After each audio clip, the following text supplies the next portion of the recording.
All right, everybody, today is going to be a hot episode because we have the king of virtual production, and it is no other than Joris, the CEO of Prismax, who is responsible for not only the biggest and most craziest virtual experiences of Tomorrowland, the music festival, but also the physical visual experiences of Tomorrowland that happens in Belgium. We talked about how Joris started from VJing in a small club to now managing 35 people, delivering the most amazing virtual experiences to festivals all around the world.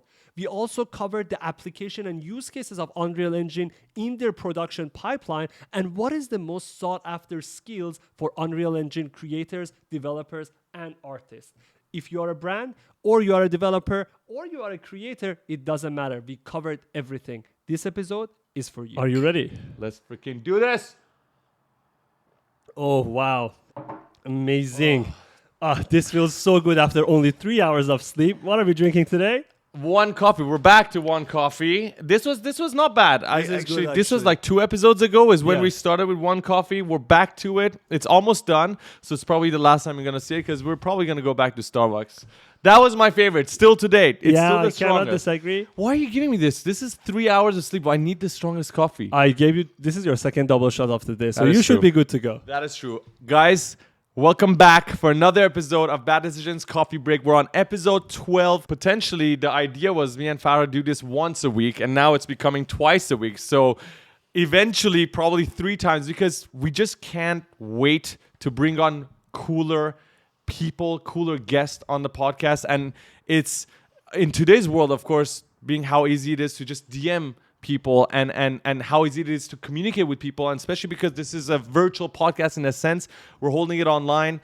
It just makes it so tempting for us to just have more episodes per week. So we just want to say thank you for every single one of you guys who've been watching and supporting. Shout out to our last guest, Winbush, who came on the podcast. He has a new Unreal Engine course that they just released. We talked about it on the podcast. It was just released yesterday on School of Motion. So those of you who were asking how they can get into Unreal Engine, that course is definitely for beginners. Check it out. It's going to be amazing. Yeah, loads of people were asking for it, so make sure you guys check that out. Usually we like to banter a little bit, but even in the last episode, we couldn't because Winbush was such a cool guest. We had to talk about our story of why we wanted Winbush on. And today is, again, one of those episodes. We have to give you guys a little backstory before we jump right in and introduce our guest, because this guest is very special to me and Farhad, and it goes back a couple of years. Farhad, maybe you want to start with why. You guys know that probably if you guys follow us on Instagram. Me and Farhad are crazy about music festivals and especially Tomorrowland. We've been going to Tomorrowland since 2017. We haven't missed a year. Farhad can't fucking shut up about it. And and when we go there, it's all about the production, the visuals, the stage, the music, and the everything. lighting. And you know, that time when we were going to Tomorrowland, we were not having an immersive studio. I always think about how do they make all of this, this stage, these visuals, and during the pandemic, you know, what happens that they canceled Tomorrowland for 2 years. They did a virtual Tomorrowland. Which was so sad. Like at the beginning, we had an idea. We were like, okay, you know what? This is, with the way things are going, it probably looks like Tomorrowland might not happen. We were like, okay, what is going to go on? What are they going to do? And eventually they turned it virtual, which was phenomenal. I was in Asia at the time. I was in Australia. I remember clearly that I was watching the set, and after that, they didn't stop. They still had the virtual. They just had a recent one, I think, a few months ago, which was amazing again. But yeah, that is about Tomorrowland. That you guys know how crazy we are about this music festival. Yeah. But Faraz, do you want to tell them how did we? Okay. So this is what went down. So as you know, when we started Tomorrowland, we were not Unreal Engine enthusiasts, not at the time at least. But what happened was, over the years, as we started Bad Decision Studio and we got more into the 3D world, we, of course, follow all these pages like Unreal Engine, Epic Games. And it was about, like, I think a month and a half ago, we were working and I was just scrolling through Instagram and I saw a story by Epic Games, by Unreal Engine, that they talked about the guys behind the production of what goes on in the virtual world of Tomorrowland and also in the physical world. I clearly remember the photo was Tomorrowland Winter. Yeah. So it was the main stage of Tomorrowland Winter, which you showed me. It was like, Faraz, look, Epic Games shared this. I was like, they tagged someone. Who did they tag? I was like, who is this? We have to find out. I was like, okay, let's go. And I was like, okay, long shot. let's just send them a DM. Yeah. I sent them a DM and I got a response. I was like, Very holy shit. quickly, Yeah, very quickly. And then I started talking that you guys are doing a great job. And then I got a photo message sent back to me. And I opened the photo. The photo was from the backstage of Tomorrowland with a view of main stage. I was losing my mind at that time. I was like, we really need to talk to these guys. And they are doing a phenomenal job. We really need to talk to them. I think, Farad, it's time to do the introduction. Everybody, we've got Joris, CEO of Prismax. Hello. The first question I want to ask you is, since you've been involved in all of these music festivals, have you attended any of them as a fan or as an attendee, or it's always been about work, like with Tomorrowland? Well, I used to, when I was a teenager, I used to go to festivals, but they were more like rock festivals back in the day. They were not really dance festivals. It's a long time ago in the 90s. Dance music was just about to become popular. You would have a few dance acts, and then I was like really, as a teenager, I was there and I was going to all these festivals. That was very interesting, but very quickly when I turned 18, I was drawn by accident into this production world. And since then, everything has become professional. Like, I've never been to Tomorrowland as a visitor because we started working there from day one. So I don't. Oh my god! So you guys were involved from like which Tomorrowland you guys started working with them actually? Because they've been there for 15 years now. For the first editions, I was working in a nightclub. I was a resident VJ. I was mixing live visuals while DJs were playing. And then I didn't do the main stage or anything. I don't think the main stage even had video for the first. No, I saw the photo. The main stage was just the screen of the plain screen. Yeah. There was nothing there. Yeah. It was like a fabric and LED. Yeah. That's what it was. But the tent behind the main stage, that was always hosted by the nightclub Versus, where I was the resident VJ. So they just took their whole crew and they would put them there. And then we got all these crazy DJs because Tomorrowland, from the first festival on, the lineups were always crazy. So we would get Armin van Buuren in the tent, a DJ that would normally never play in a small nightclub. All of a sudden, all these super names, I would VJ them, because back then nobody had their own VJ. Now every top 100 DJ almost has their own crew with them, so you don't get to VJ them unless at Tomorrowland, because they're not allowed to take them. But back then I would VJ all the big DJs because nobody had their own VJ. But yeah, that changed, of course. Now everybody has their own team. That's crazy. I mean, just seeing how you started. So you were essentially an avid fan of festivals yourself, a different kind of festival, the rock festivals. But to see yourself getting drawn into this, I do want to touch on that actually before we get into anything else that is about Prismax. I want to talk about your own story. So what was that drawing factor when you say you were drawn in by accident? How did that actually happen? Well, I was a gamer back then. I mean, I used to that's play. what I'm talking about. Yes. Okay, what Yeah. kind of games? What kind of games are we talking about? Back then it was Quake 1, Quake 2, and then after that Unreal Tournament. So I was like playing a lot online, but back then everybody was still with their modem and dialing in, and the connection was bad. You had your ping was too high, so you couldn't perform really well. And then here in Belgium, we the first cable internet provider, they settled right into my city where I was living.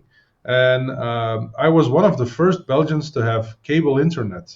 So I had a very good connection. The only thing was that the connections between the providers were still not very good. So if you would game against somebody who had another provider, you were always, if the server was at the other provider, it was not very good for you. Mm-hmm. So I told this provider, like, hey guys, you need to have gaming servers. And they said, what do we need? Yeah, gaming servers. We don't know how to do that. So I was 17 back then. And I told them, like, I'll come to your office. I'll set up the gaming servers. Wow. And just give me free internet and I'll maintain it. That's good. That's good. But now this company here, I think they employ 3,000, 4,000 people. It would be unimaginable that a student of 17-year-old would do anything there. But yeah, they said yes. So I started adminning those servers, and everything was good. And then I told them, like, guys, all your competition, they all have gaming websites. Why don't you have your own gaming website? we're still growing. It's not our priority. You can make our gaming website. So I created this gaming website, and it became very successful. But then all of a sudden there was an email we had a nightclub here in Antwerp, which is, back in the time, it was, I think, the most amazing nightclub in the world. Like technologically, it was so advanced. It was always full packed. They sent an email like, guys, we want you, we just send you an email because you're a gaming website. You probably know somebody. We want our club to be turned into a map on Quake 3. And we're going to put 40 computers around the dance floor where people can game inside our nightclub in Quake 3. Wow. So I was like, dudes, I've played the game, but I've never created anything. So I wouldn't know how. And then 6 months later, they sent me another email saying, we didn't find anybody. Do you want to come over to have a look? But I was like 17 years old. It wasn't even legal for me to be in a nightclub.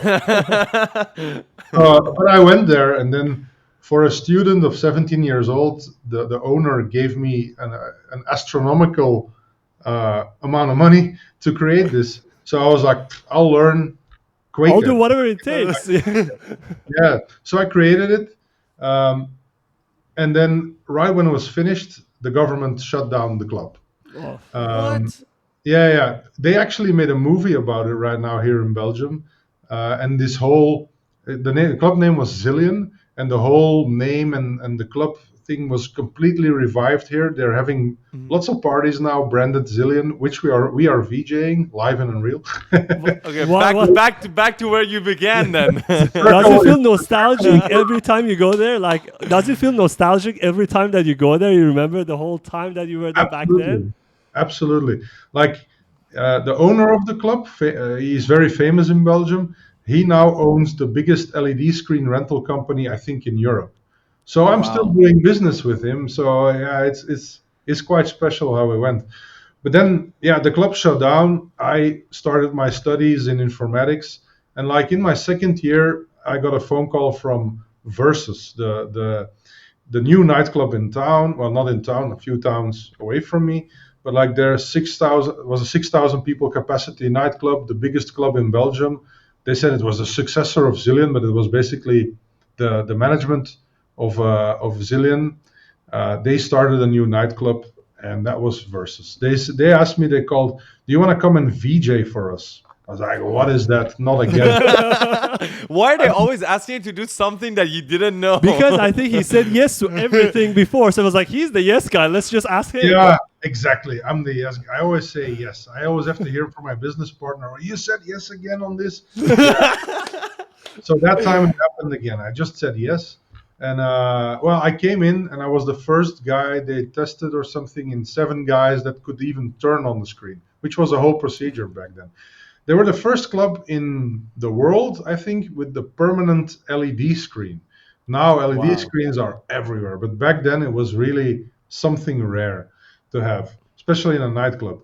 So I started VJing there 3-4 nights a week while studying. So in the daytime I would be in school, and in the nighttime I would be in the club, and then in between I would sleep. Back then I could do that. Right now it would be different. That's, by the way, just a quickly, that's like a dream for anybody who's starting to be able to go to nightclubs. But I can imagine when you actually go down, it's very difficult. But please continue.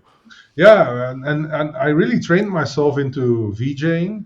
And the light guy who was there, he was super experienced guy. He taught me everything about color, about LED screens also make light, so you become part of the light show. And he taught me actually everything to balance the show. And then after 3-4 years being there, because I graduated from college, but I graduated as an IT specialist. I'm not gonna be in between all these nerds that I studied with. You are talking to an IT graduate here who also ran away. He also ran away from, he got his bachelor from computer science, and he was like, bye, I'm into esports. I'm sorry, that's not what I'm doing. Yeah. I'm doing something else. Exactly. So I continued VJing for 3 to 4 years. But then if you do it 4 nights a week, every week, 25 weeks a year, after a while, it's like I'm doing the same thing over and over again. So Mm-hmm. I was like, guys, I'm gonna go back into IT. I got a nice offer from a company. I'm gonna stop VJing. One of the DJs back then said, "You're crazy, man. I mean, this is the future. You should start a company." That was back in 2005, and that's how I started Prismax. So Wow. I decided just to. I was 22, no, 23 at the 24 at the time. I was like, yeah, okay. I just immediately started an LLC. It would be on that side of the water. With us, it's called a BV. So I created a real company, not knowing anything about business or whatever, Wow. and just had to roll into that world, which was very difficult because LED screens back then were super expensive. So only the huge concerts and festivals they had LED screens, but like yeah, now every event has a screen. But back then it was very difficult to start with, but then eventually everything went really well, and now we ended up being what we are today. It's amazing, but did you have to go outside of Belgium? Because I imagine that in that time not many clubs or not many events would be, or it was enough clubs or enough events in Belgium for you to start Prismax and start Exactly. working with them. Exactly. There was not enough work for us in Belgium. So quite quickly, I partnered up with a production group in the Netherlands, which is a bigger market than Belgium. I mean, Belgium, it's a country with like 11 million people, but it's also cut in half because you have a French part and a Flemish part. Mm-hmm. And we all only work in the Flemish part because the French part doesn't want people from the Flemish part to come and work there, and the other way around. So yeah, so we're only We're getting certain. some history and culture of Belgium right here, everybody. Oh yes.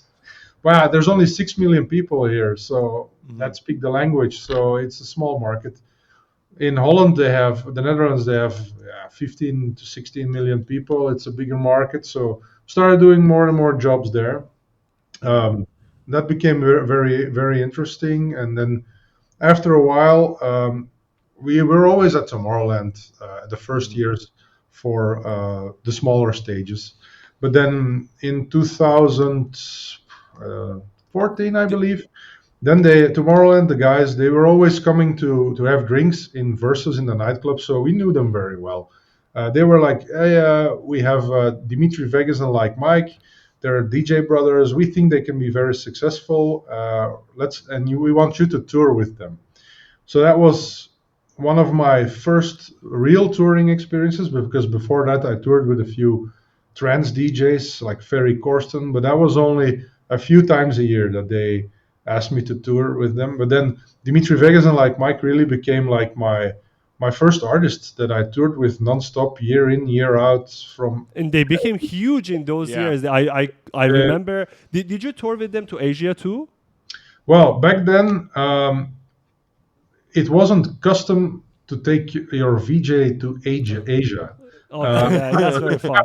After the first years they didn't take because they were not that big yet, and Yeah. then it's a big cost to take a whole crew into Asia. Mm-hmm. So in the first 2 years they didn't, but then afterwards, yes, when China went crazy with all those DJs, we were everywhere, like Mm-hmm. from Asia to the whole of Europe, Northern America, South America, Australia, really literally everywhere. Faros, do you remember for Dimitri Vegas and Like Mike, we had to fly. We used to live in Malaysia in that time, 2016. So we had to fly to Jakarta, Indonesia, Yeah. to just catch them live. So we flew one weekend just to catch them live and come back. Yeah, we were listening to them for a while during that period. So because they got that's so why. big. I remember it was after Tomorrowland 2015 after movie, which they started playing their song in the after movie the whole time, and they got Yeah. really big. So wow, this is crazy when you're telling all these stories. But the Tomorrowland moment that you guys got the job from Tomorrowland, was it like a yes man moment again? Like they came to you? Yeah, and- how did that go Yeah. about? Because like Tomorrowland is such I would say a huge part of the music industry when you talk about festivals, and of course you guys have been with them for a very long time. But how did that partnership first even get birthed? Well, because we were touring with Dimitri Vegas and like Mike and creating their video content, they were like, "Yeah, why don't you guys want to do all the stages on Tomorrowland, make content, deliver the VJ, except for main stage because they partnered with a Dutch company. They were very happy with them. So they were like, yeah, main stage we got covered, but do you want to do all the other stages? I was like, yeah, sure, fine. So I gathered our team. Another yes. Let's go. Yeah, but then I had this idea of back then. Now everybody does it, but back then syncing CDJ live to visuals, there were tricks, but none of them were very good. But I met a guy, and he hacked into the Pioneer system, and he could get timecode signal out of a Pioneer. And I got a beta version of that, and I tested it with some trance DJs. But then it worked really well, and I was like, let's use this for Dimitri Vegas and like Mike. So I went to Tomorrowland office, and I showed this to the creative director of Tomorrowland, the system, and he was like, we should use that system on the main stage. I was like, what do you mean? And then that's how I ended up personally at the main stage, because before that, what they would do, the last 3 tracks of the headliners, they get the big fireworks show. But before I was there, they would just play the last 3 songs pre-mixed from the front of house, so from the technical area. But then David Guetta, I think they filmed him one time when the mix was happening and he wasn't mixing with his hands, and a whole scandal on social media. And then the DJ said, we don't want to do this anymore. We want to mix live, otherwise it's a whole thing. But with the system that I was using, the DJs, they can just mix their tracks live as long as they send the actual track, the 3 tracks, the 3 last tracks, if they send them to us, they can mix them, pitch them, do whatever. And I send my signal to the fireworks guys, and hopefully everything goes off in sync. And until now, I'm still doing that tomorrow, and I'm running all the time code for the main stage. And meanwhile, we also do all the VJing for the main stage. But that's like we have like 3 people of my company there: one for the cameras, one for the visuals, and one for time code, which is me myself. So I can vouch for that. We've been into Tomorrowland main stage every single night. We have seen that, and it's all in sync. So it's crazy when you explain what goes behind the scene of all this production. And I don't think anybody knows what is happening exactly. No. It's definitely like again, we're just using Tomorrowland as one example. But if you go, we're gonna go down the rabbit hole of Prismax and what you guys do. But generally speaking, being in Tomorrowland and seeing the magic happen, you guys have to have so much synchronicity between the teams, and not just your team, but your team with other teams. How does that happen? How hectic are those 3 days, those 4 days when Tomorrowland's happening, when there's so much expectation and nothing can potentially go wrong? Or wait a second, actually my question would be, does anything go wrong that we don't notice? What does it look like behind the scenes? Seldomly anything goes wrong, actually. Like the worst thing that can happen right now is like a power failure of the lights, or the worst, of course, is a power failure at the sound guys, because then the sound will be gone. But actually, it's a team that's been working together for so many years now. Everybody knows exactly what somebody else is going to do. And now we have all these tricks that we created. We have small pieces of software that looks at the light guy, which color are you in, and it will directly send that color information to our system, so that our system automatically is in the right color. But back then we would just shout at each other like, next song is blue, or also has its charms, but yeah. So sorry. Please go ahead. No, there's a lot of technology behind it now to get everything synced up. But if you would have the same team and you don't give us any of that technology, the end result will be as good as, almost as good. Because you guys have been there from the start. You guys know exactly how it works. It's just that technology is there to improve the workflow and the efficiency. You guys do know the technicality yourself. So that makes perfect sense. And we are going to go down the technology path, because I think for a lot of people watching today, what is really important is the tools you guys are using specifically on Unreal Engine. We're going to go down that hole. But I think you wanted to ask something. Because what I think is very important is you guys made the perfect team, the perfect production, and it all in 2019, Weekend 2, came to an end for 2 years. And then with the pandemic and everything, I think what you guys have been doing was a very physical, intensive work, and means you have to be present in the moment. You need that fan to be present in the moment. How did the pandemic affect the whole thing? And was it? I would imagine it was scary, but I want to hear it from you. Well, it was unbelievably scary, yeah, because at first we thought like, this is it's gonna go away by spring, just like President Trump was saying, like it's gone, it's gone. So for about a month we were doing actually nothing. Me and my partner, we were gaming, and we were like, this is gonna be over. But then we were like, this is not gonna go away. Well, what are we gonna do? We were actually counting our money, saying like, when do we need to start firing people here, because this is not going to go very well. But then we were experimenting with Unreal Engine, especially my business partner. He was already quite advanced with Unreal Engine. But we were like, this is something that we need to explore more. Let's maybe build a virtual festival in Unreal Engine. Some people were already doing projects like that, but the graphics just looked so shitty. I was like, not going to that direction. Then I phoned up the creative director of Tomorrowland, and I told him like, yeah, let's do Tomorrowland in Unreal Engine. And he was like, well, we still think that it will happen. It was around March 2020 or something. So we were like, let's see. But then end of April, it was very clear that there was not going to be a festival summer. Mm-hmm. So we were like, let's proceed. But it was such a massive undertaking. We really underestimated. Well, we didn't underestimate it. We said like, let's build 1 or 2 stages and create a show for a few DJs.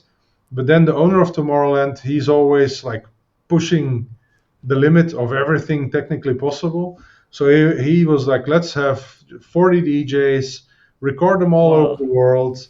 And have 8 stages or something. So we started building that together with the Tomorrowland team, because the Tomorrowland team, they designed the stages, and we then built the world around it.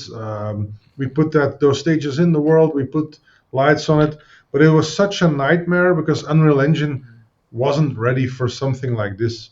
I even at the moment I emailed just the general info at epic.com. So desperate. We're doing this. We need help.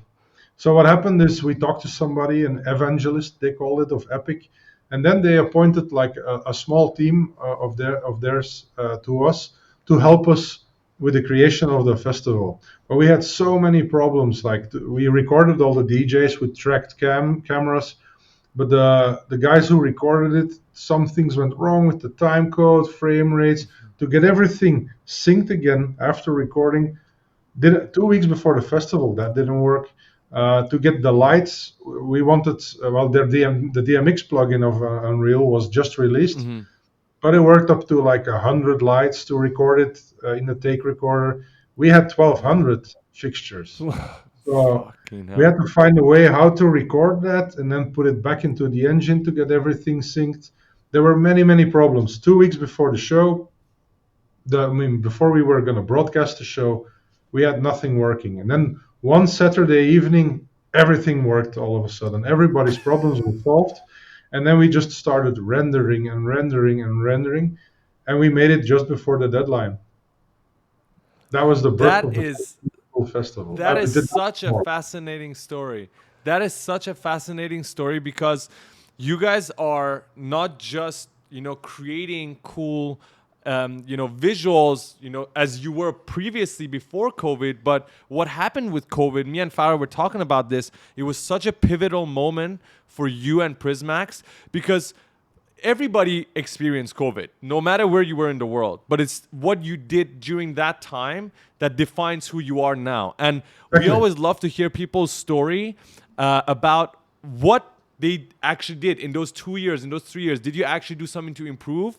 Or are you still the same person that you were before COVID? Because that was like, you have like essentially a 2-year holiday to then go and figure out what you want to do in life. And what's amazing is, and I want to read some stats here from what we found about you guys. You guys apparently built the demo. Once Tomorrowland gave you guys the go, you guys built the demo in about 6 days. Am I right? Yeah, that's correct. Okay.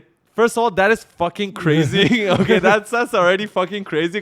But I mean, it's not unexpected. When we're talking to Joris, like everything from the beginning of your career has been, yes, I can do it. Yes, I can do it. But I think your team was a bit mad at you because you said yes and you went back. You said, guys, We have to make this in 6 days. Yeah, it's crazy because when I'm looking at here, 8 unique stages, more than 500,000 CG fans, lasers, fireworks, you got lights, and Tomorrowland at the same time had to build, I believe 4 different full-size DJ booths around the world, and you guys have more than 60 performances with around 48 hours of content in total. All of this was done in the course of 3 months. 3 months. Is that right? Yeah, absolutely. Okay, how does that happen? So COVID happens, 1 month you guys are gaming, it's holidays, and then you realize, you know what, we need to make a change. You're inspired by Unreal Engine because your partner is sort of in that zone, but not 100%. You guys have the idea, okay, let's do this in Unreal. Of course, you guys had some help from Epic Games. They're known for that as well. When we talked to our previous guest, Winbush, he did say that Epic Games is very supportive. So that's, I think, one of the best parts for you guys to be able to have that support. But most of the tension was, of course, on your end to be able to have the mentality to be like, yes, we can pull this off. Since no one has pulled this off, it's COVID, everything's uncertain. How do you go about that mentality for 3 months, not knowing actually how this is going to look like? And you've never done it before. You've never done it before. And also, there's going to be hundreds of thousands of people witnessing this. If this is fucked up, then it's not going to be a good rep. So how do you deal with that mentality? That's always the risk, when you want to make something new. And there is a hard deadline, because with a festival, there always is a hard deadline. Mm-hmm. You got to deliver. And basically what happened was that the whole team didn't sleep for 3 months. I mean, it was really very bad at certain moments. I just became a father of twins as well. So I had to split my time in between in the production hall or with my family, because, 2 newborns in the middle of Corona. We couldn't get any help from somewhere, from anywhere. Wow. But especially for my business partner, I think, we had a production hall where everything happened, and we had to follow COVID rules. So everybody, all the desks were far away from each other. But he basically lived there for 3 months. And he still has PTSD because of it, I think. but because you guys just did another virtual festival, I think a few months back with Tomorrowland, which was amazing, by the way. I love the concept. Did you guys get better? Like how the workflow has changed? Absolutely. I mean, it's much less stressful for us now to build a digital festival, because we know every aspect of it right now. Everything goes smooth. Everybody knows what they have to do. It's a completely different story right now. When people ask us now to make a digital world, it's what we do every day. We use Unreal Engine. By now, we also use Unreal Engine for everything. Before, we used to make 3D visuals in Cinema 4D, render them in Octane. Now, no. Why would we do that? We created it doesn't make sense. No, we created a project in China. It was a huge LED wall, like 16,000 pixels on 8,000 pixels. Wow. Had to render in Octane for 3 weeks, and we had the same world in Unreal Engine. Of course, it doesn't look 100% the same, but in Unreal Engine 5 it would. It runs almost real time. So why would Unreal Engine? Sorry, please. No. Why would you still use the old way, while now just rendering is not an issue anymore with us? It doesn't make any sense anymore. This is why I would say the majority of the audience that we have on our socials are artists, 3D artists to be specific, and so I'm sure this is the part that is going to get super relatable for them, because for our 3D modeling and texturing and all that, we tend to go to Blender. That's where we go, and I think the future generation is all going that way because of the fact that it's free and the community is just huge, right?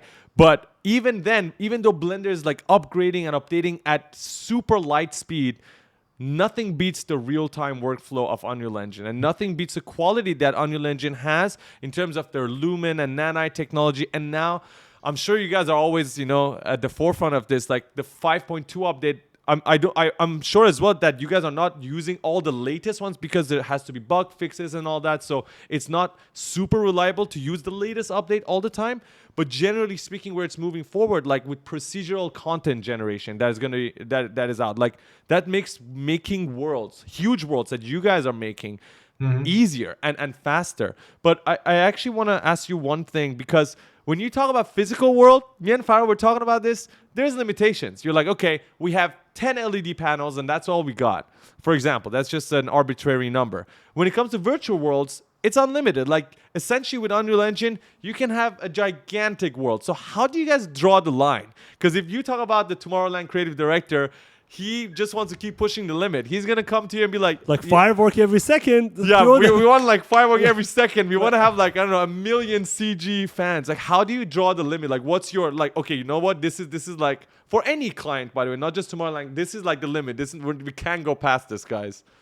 If you want to go real time, there's a lot of limits. But if you create a virtual festival that you can render out into a video stream, there's not that many limits. I mean, after a while, it will crash. I mean, if you put, like for the first Tomorrowland, the digital one, I think there's 500,000 virtual puppets dancing.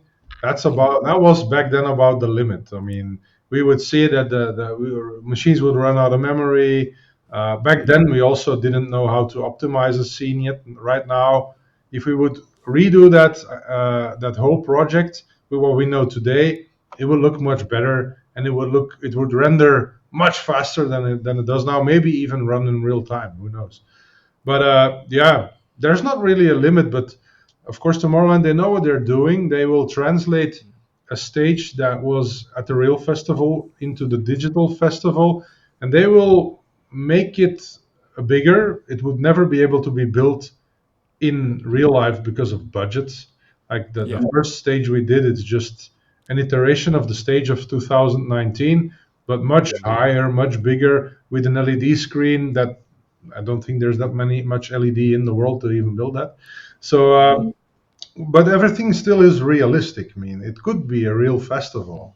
But now for the last one, Atsendo, we have a flying boat flying through a magical world in a magical setting, and that could never happen, of course, because it's I mean, yeah, it's a very nice idea, and it's based on they're writing novels right now, real actual books.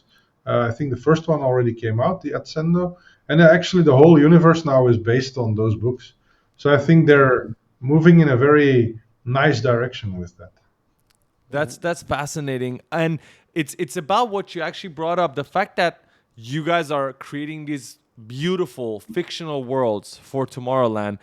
What's crazy is Unreal Engine is still a game engine. Like, it started as a game engine, and still the possibilities that I see. We go to a bunch of conventions for shows and for where Epic Games is talking, and we've looked at a bunch of people who have been in virtual production, and one of the things that directors or producers are essentially excited about using Unreal Engine is the possibilities that come afterwards. Once you build these worlds, essentially you can use them for anything. If you guys want, you can turn it into a game. If you guys want, it can be a VR experience that people can have. So I guess my question is, are you guys having, if you can share that with us, is that something you guys are even discussing, that, hey, we have the assets, we have the worlds, should we create these other experiences that become more immersive rather than just watching it online on the web?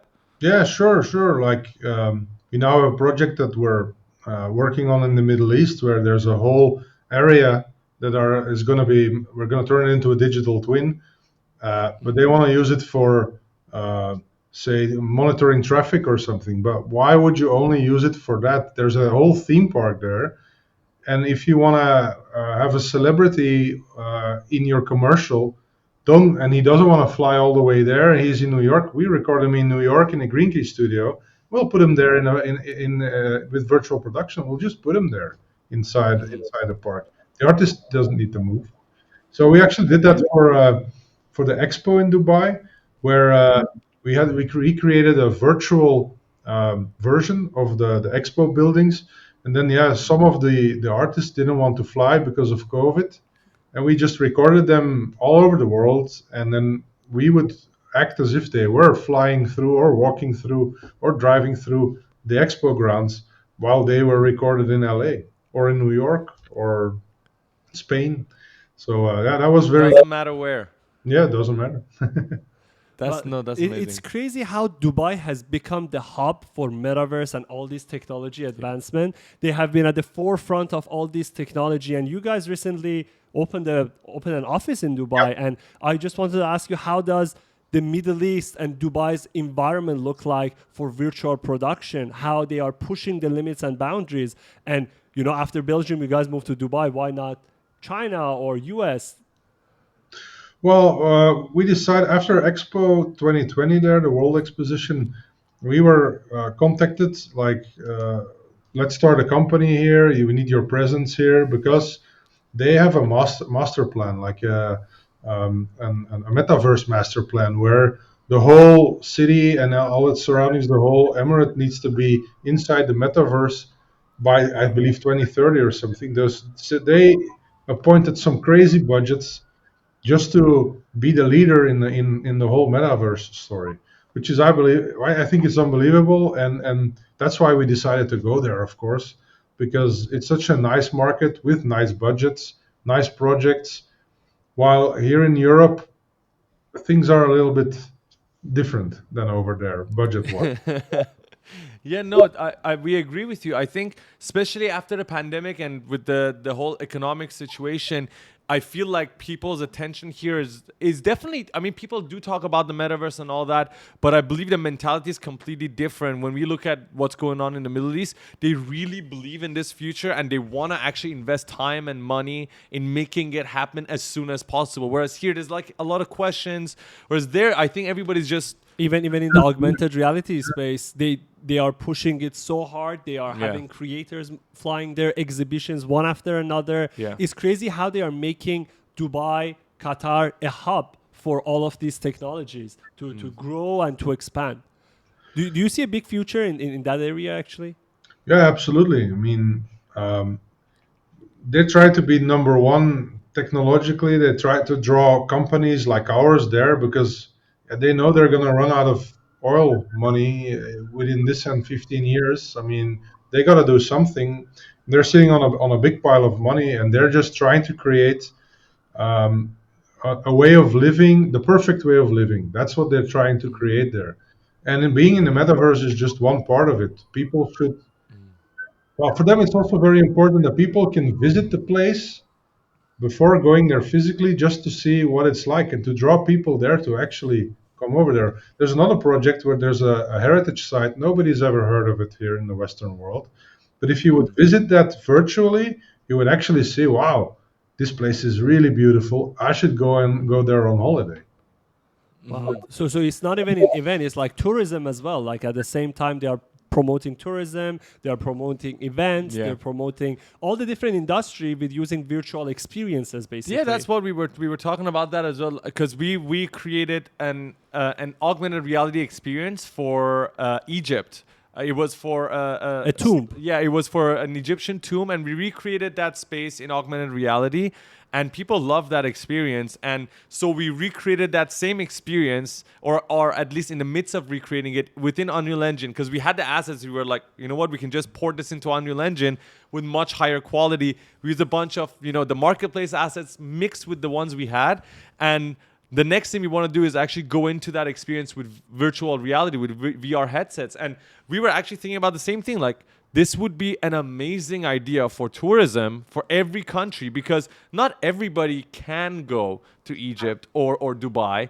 But if they see these locations, not only will they get to experience it, they might actually be tempted to be like, you know what, I actually want to visit this place now physically. So the possibilities that Unreal Engine as just one software has built for the concept that it's real time, for different businesses, different countries to use it, I think you guys are definitely one of the leaders in the industry, because you guys are setting the standards of what is possible, with this software, what is possible with this technology.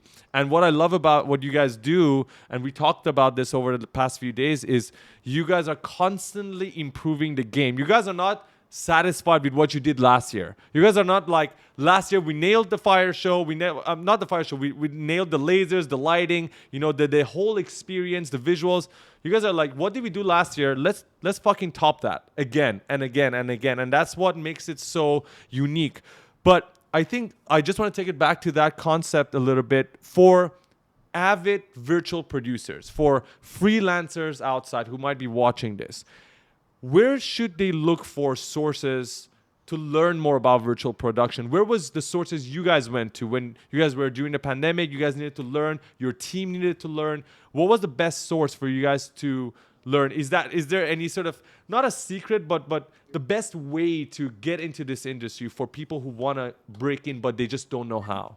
Well, as with a lot of things, the best way to do it, to learn it, is to do it. I mean, we didn't have the knowledge, but we were forced to learn how to do it by doing the first virtual Tomorrowland. There were so many aspects of it that we didn't know. There's lots of tutorials everywhere. There's tutorials on YouTube, even on Epic themselves. They tried to teach people. But back then, virtual production was kind of new, so we actually had to, with trial and error, we had to find out the hard way. Like, we would record, we would look for on the internet, like, oh, what's the best tracking system to get? Let's get that. We ask for a demo, we record the data, and we see how can we put it back into Unreal Engine. Just start and experiment. You can even experiment in your home. Get a Vive tracker, put it on a camera, record the data, try to put it back into the engine, see what it does. All these things can be experimented at home, not everything, but a lot of things. Find a good way of keying out the green. We even put 2 LCD screens and a few puppets to then get an XR Studio kind of system. You just put 2 screens, you put the puppets, and then you start experimenting with a small camera with a Vive on top. That's how we learned it, just by doing it. I love that. I cannot imagine that puppet turned into the whole virtual Tomorrowland. Yeah, that's like the huge thing we see, how it before and after. Yeah. No, but that's the best part that I think people need to understand is it doesn't always start with the giant picture, the giant festival. It all starts small and then it builds up to that. So what I actually wanted to hear was exactly what you said. I wanted people to know, hey, you can start at home and do this and get yourself used to this and learn more and trial and error, and you can get to the level you guys are at. But you have to be willing, like Joris, to be able to say yes and do take not the sleep for a few months. Yeah, that's what you gotta do. It's gonna be hard, but you can achieve greatness. Now, we had Winbush as our guest last week, and Winbush is one of the pioneers in the Unreal Engine world as well, because he's teaching a lot of people how to use the software on YouTube. And one thing he did mention in the episode, and we even cut that up, put it on social media, it got a lot of engagement, good and bad, and that's what I want to bring up with you. He was mentioning that right now, one of the best softwares to get into is Unreal Engine. And the reason for that is because people, even Epic Games, was hitting Winbush up, telling him there's different studios now that virtual production is becoming a bigger thing, and also broadcasting, live event, all these things they require Unreal Engine designers, creators, and developers, and just people to be able to optimize that workflow. So he was saying, for people, if they want to find jobs, they want to find work, Unreal Engine would be one of the best steps to take, one of the best things to learn. I want to ask for your opinion, because people in the comments, some people were like yes, some people were like no. Some people could find jobs easy. Some people said we don't know where to look. As somebody who is using Unreal Engine as one of the main parts of your workflow, you have people in your team that use Unreal Engine. Do you think that Unreal Engine is one of the best places to go as a 3D artist for the next decade? Is that the best place to go in? And also, if the answer is yes or no, also I would just like to know, what do you recommend instead? Or how do you recommend people get into Unreal Engine, if that would make sense? Well, I think it's absolutely a yes. I mean, we also switched the whole company to Unreal Engine for a reason. They're developing so fast and they're so helpful. When you have a big project and you're stuck on something, they will try and find solutions for you. Also, I think there's a huge shortage in talented people that can actually really work with Unreal Engine. I mean, I hired lots of people here over the past few weeks, months, but also almost none of them have experience in Unreal Engine. They all have to be taught by the people now that are here internally. who have used it for many years, they're now teaching everybody like how to switch their workflow to an Unreal 100%, not 100%, but like to an Unreal Engine workflow. How do you go from your Cinema 4D and Octane setup, and how do you get the same results in Unreal Engine? That's what we're teaching people here, and we're still looking for Unreal Engine artists, and it's just very difficult to find them.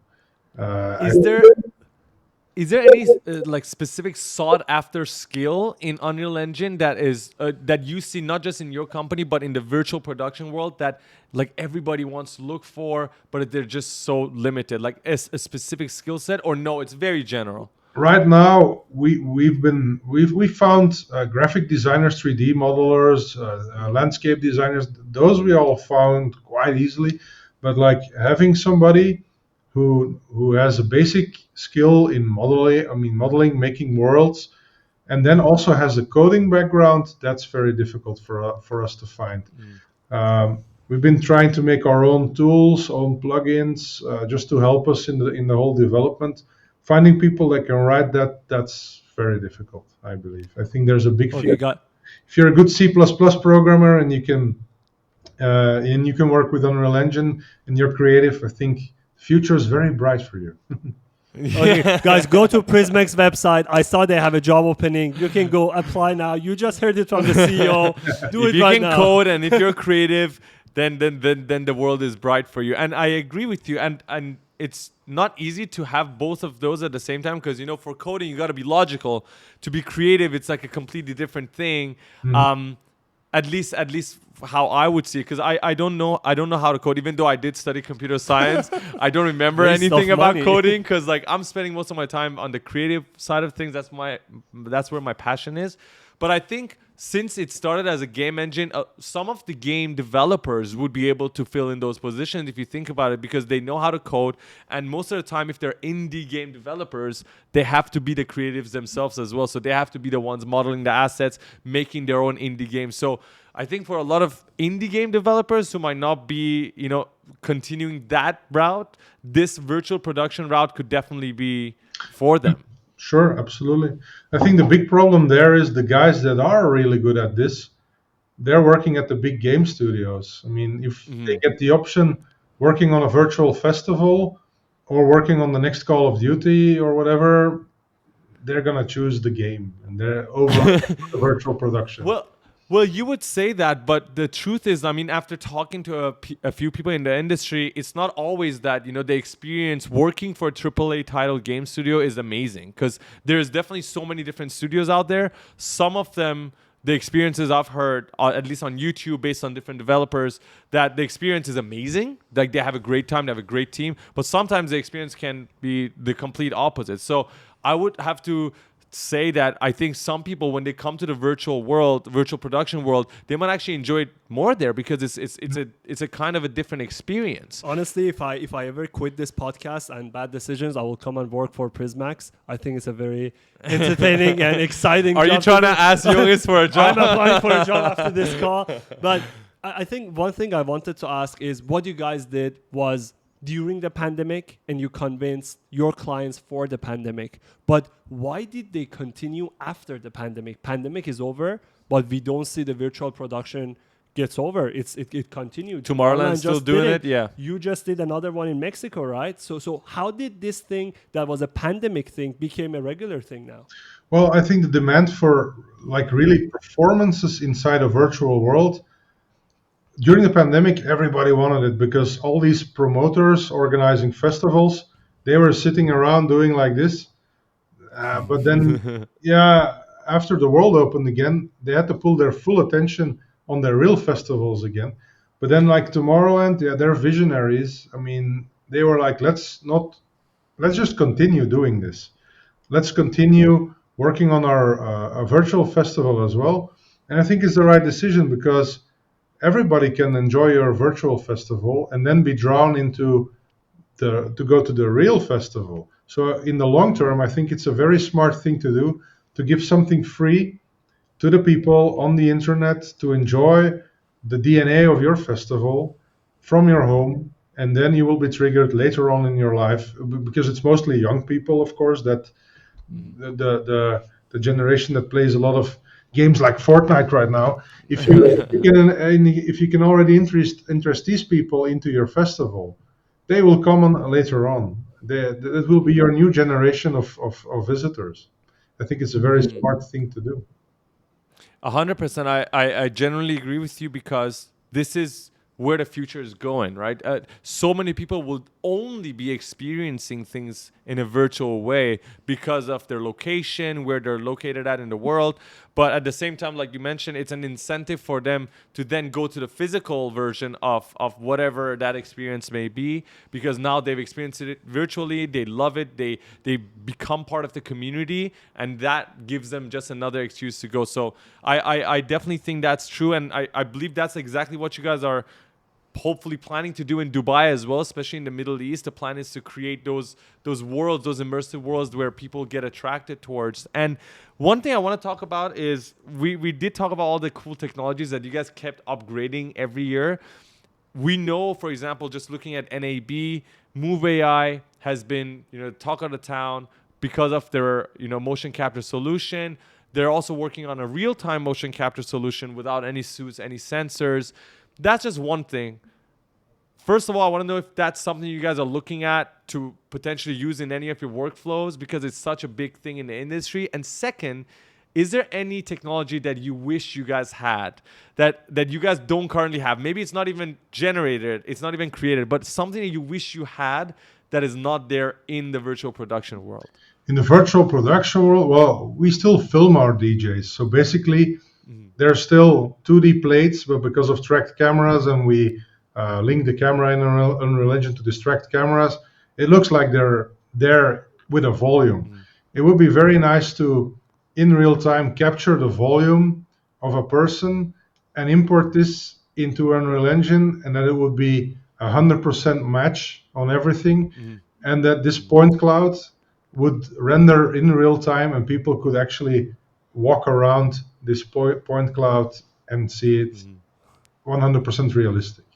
I believe that's going to be super immersive. That would be super immersive. Okay. And that's totally going to happen. I mean, essentially what we're doing with NERFs, right, the neural radiance fields, it's almost getting there where we can take volumetric captures, but I mean, having it real time and having it look realistic, and then be able to have lighting and shadows look as real as possible within the environment is definitely not going to be easy, a piece of cake. But I'm sure the next time, hopefully, we have you on this podcast, you're going to be like, you know what? Remember we talked about this volumetric? We nailed it. We're doing it right now. This because Tomorrowland came to us and we had to do it. So I said yes, and we made it happen.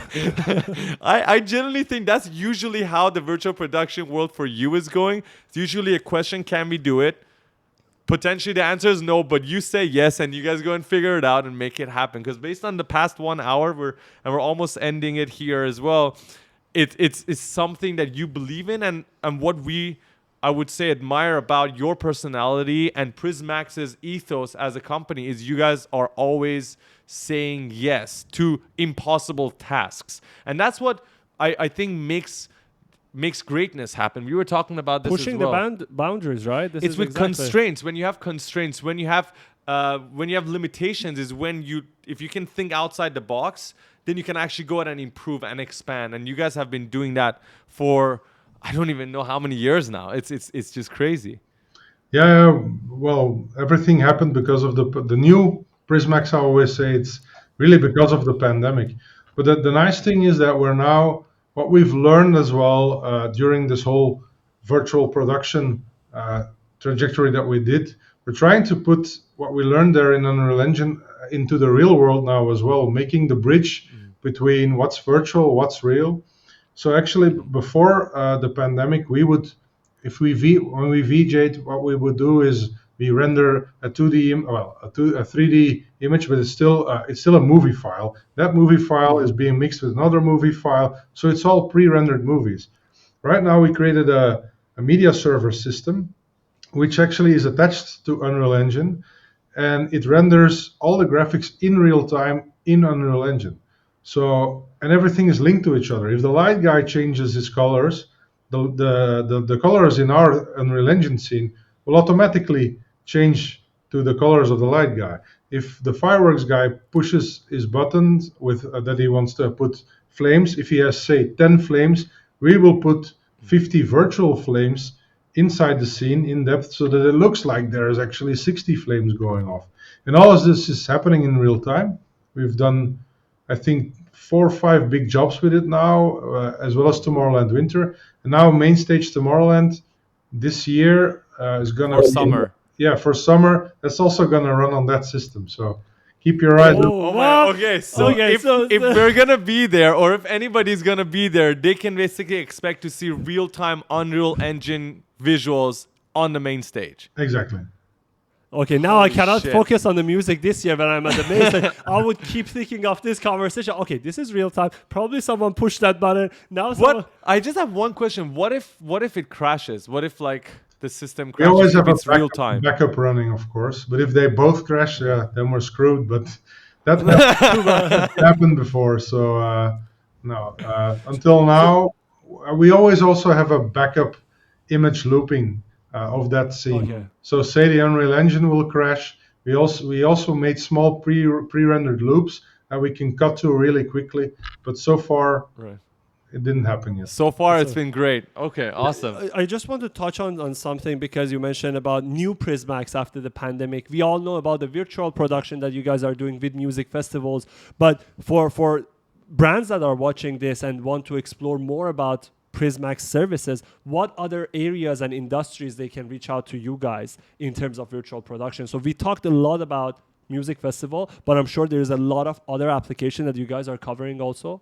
Yeah, sure. We're right now using virtual production for commercials, music clips of artists, and then we have the digital twins. Like if you want to have your museum or your mall and you want people to come and visit it on your website, it's all possible now because we also do pixel streaming now, where we have our own metaverse, so to say, on our website. If you go to on our website, you can click a link and then you can just pixel stream our demo room, our virtual demo room in Unreal 5 to your browser without having. You don't need to have a nice graphics card or anything because everything is pixel streamed from Amazon servers straight onto your screen. So I believe there's a big future into this, that brands can have any interactive game or a showroom online. People don't need need good hardware. They just need a screen and they need to be able to play. They need hardware that is good enough to play a YouTube video to enjoy the graphical beauty that Unreal Engine 5 has to give. And they can have their own world where people can walk around, learn about the brand. We're making car configurators in it, and the cars look so realistic. They just push a button and the interior changes from black leather to red leather. If you have a convertible, you can open the roof and everything just looks exactly the way it would be in the real world. Those are some of the applications that we're working on right now.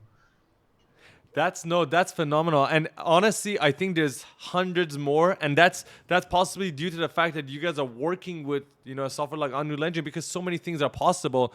And again, one takeaway from here is everything that you guys can think of, I believe Joris and the team can actually make it happen. And so if they need to contact you guys, if anybody watching this wants to be in contact with you guys, what would be the best way to do that? Would it be through email, LinkedIn? Email. What do you recommend? Yeah, email is always the best. If you send an email to joris@prismax.be, that's me. Okay, perfect. So what we're going to do is we're going to have the link to the website, your email as well in the description. So just to make sure if anybody wants to contact you guys, they can. I just want to say a huge thank you to you, Joris, for taking the time to be with us today, because we couldn't imagine on our podcast to be talking to somebody who is responsible for all the amazing memories we had at Tomorrowland, and we want to say thank you as well for that. Because and on behalf of our friends also, we say thank you, because I told them that who we are having on a podcast, they were saying, okay, you should say thank you to him. Yeah, they all wanted to send their regards. So thank you to you, to your team, for always pushing the boundaries, for making sure that what people are experiencing is literally the latest, the cutting edge of that technology, and without any sort of hiccups. Because when we're there, we don't see any, and we look forward to see you guys again with the real-time visuals this year for Tomorrowland, and hopefully bigger things in the Middle East that you guys are working on. We're always looking forward to that. And yeah, we're just very excited. Farah, do you have... Yeah, no, I just want to say thank you, Joris, for the time. It was really inspirational. I think for freelancers, for 3D artists who want to get into the industry, and people who wants to know what is really actually happening on a big scale. So this was really a lot of information to take, I would say, for people. And I want to ask you, like, where do we find you in Tomorrowland, actually? Which stage you will be in when we come there? If you're at the main stage, in front of the main stage, you have these 3 elevated stages. Yeah. The middle one is the smallest one. Underneath, where the crowd is standing, you see a big black hole. In that big black hole, that's where we're all sitting.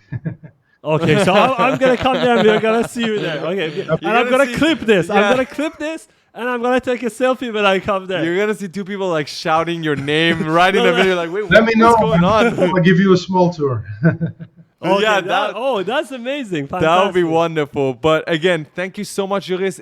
Before we go, is there anything you want to say to the audience watching? I think we've discussed most of the things I had in mind. So. Okay, perfect. And thank you to everybody watching today as well. We hope you guys enjoyed that. You guys have learned so much about where the virtual production is. We are with essentially the kings of virtual production here today. So until next time, we'll see you guys next week. Ciao.